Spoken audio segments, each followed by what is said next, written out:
Hey everyone, Iron Spider-Man here with another comic book haul. This time, this should be probably a rather quick video. There was a convention, a one-day convention, about an hour from me in Pittsburgh, and it was, the old school lobby of a hotel, um, just nothing but comic books. And so a friend of mine had told me about it at the last Steel City Con. So took the day off, headed down there with a buddy of mine, and it was only from 10 to 4. Tickets to get in were $8. Um, it was a lot smaller than I had imagined it would be. Like, I get it. It was, it's in a hotel. It's like the first floor, but this hotel, it had like, I guess, the actual hotel itself and then like a connected through a walkway, like, I guess, event area.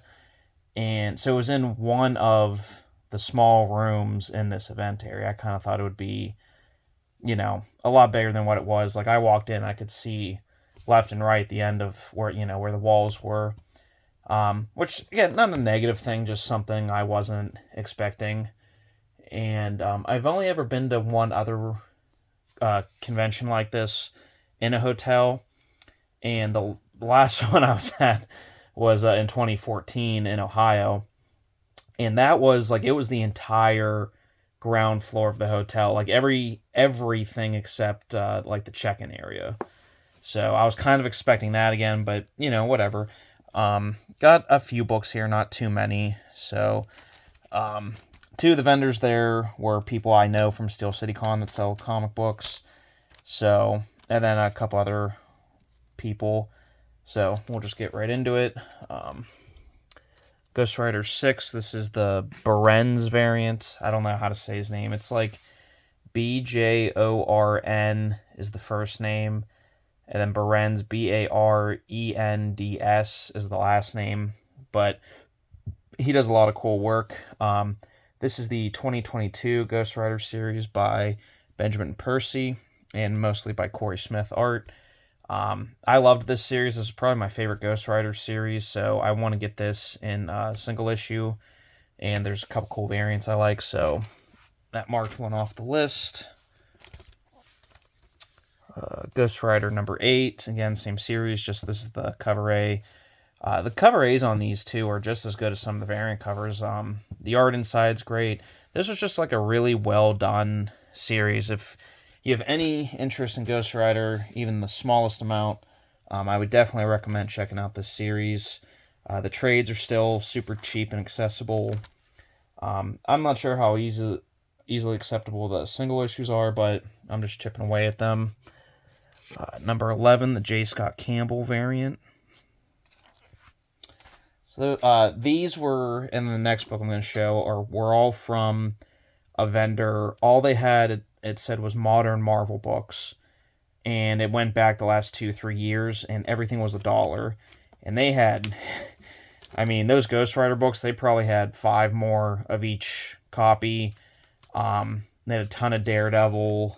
But it was a lot of duplicates of stuff. Speaking of Daredevil number 1, this is from the 2022 series, like the end of the Chip Zdarsky writing it. This is David Nakayama variant. It's a Spider-Man like combo. It's like, obviously, like the pattern here on the sides, the teardrop eyes, and then I thought this was really cool, the baton rope is webbing. I liked this cover when it came out, but I wasn't collecting Daredevil at the time, so I passed on it.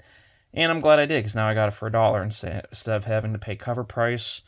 I'm starting to really get into Daredevil now. I was rereading the Mark Waid run in preparation for the show Born Again, which I've been enjoying. So I reread the Mark Waid run, then I realized, I did read the Zdarsky run as it was coming out. That was really good.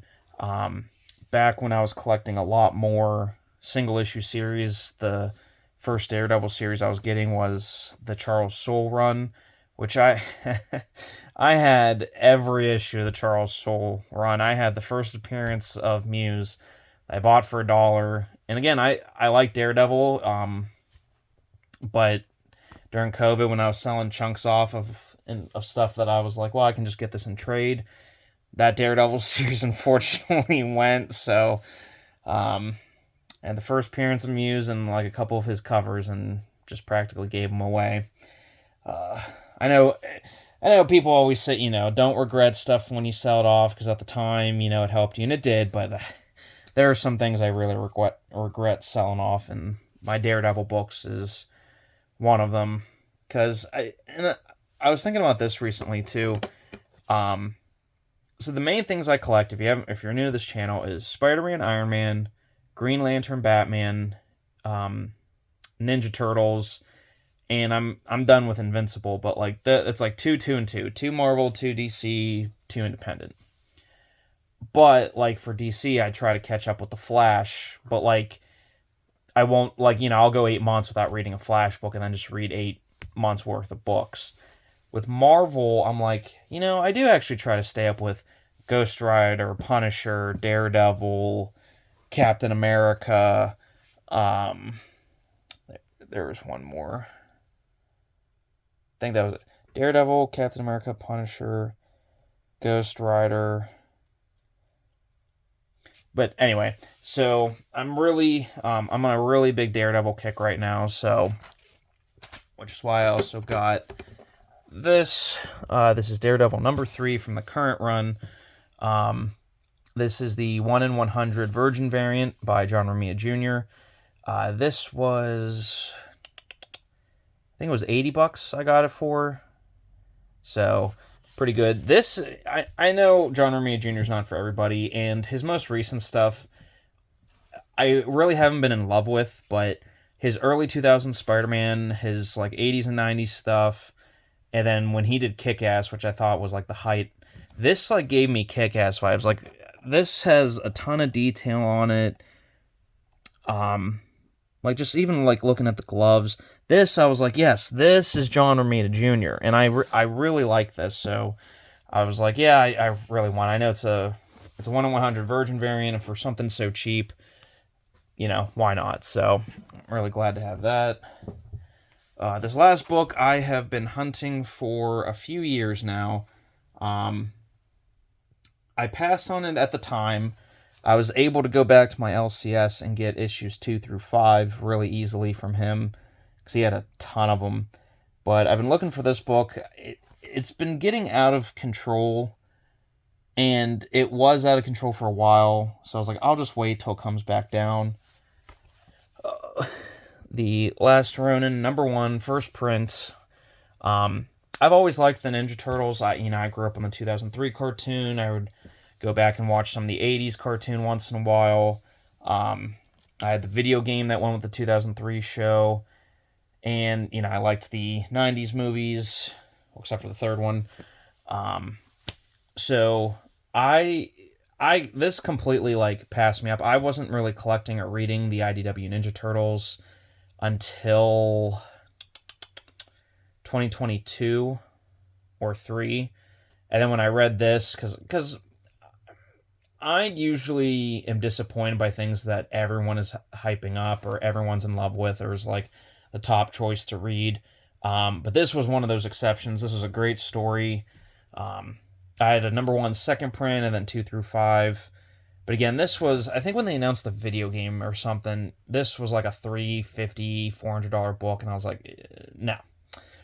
So, one of the guys that I buy from Steel City was there at this convention. Saw him, I asked him to see it, he let me see it, and I was like, he had it at $225, and I was like, would you do 2? And he goes, yeah, for you, of course. So, got this for $200, a little bit more than I wanted to spend for it, but on eBay I saw it was going for $220, even some of them going up for $250, so I was like, okay, this is a fair deal. So, very happy to have this. I'm not really sure how to, I want to put this in a Mylar, but I don't know if they make them, because this is an unusual size, so I'm not sure if I can buy just like probably not just a single one, or if it's like probably a magazine Mylar, but I don't know. I'll see. But yeah, that was my haul. Quick little 10-minute video here. like, comment, subscribe. Tell me what your favorite book was in this, and I will see you all in the next video.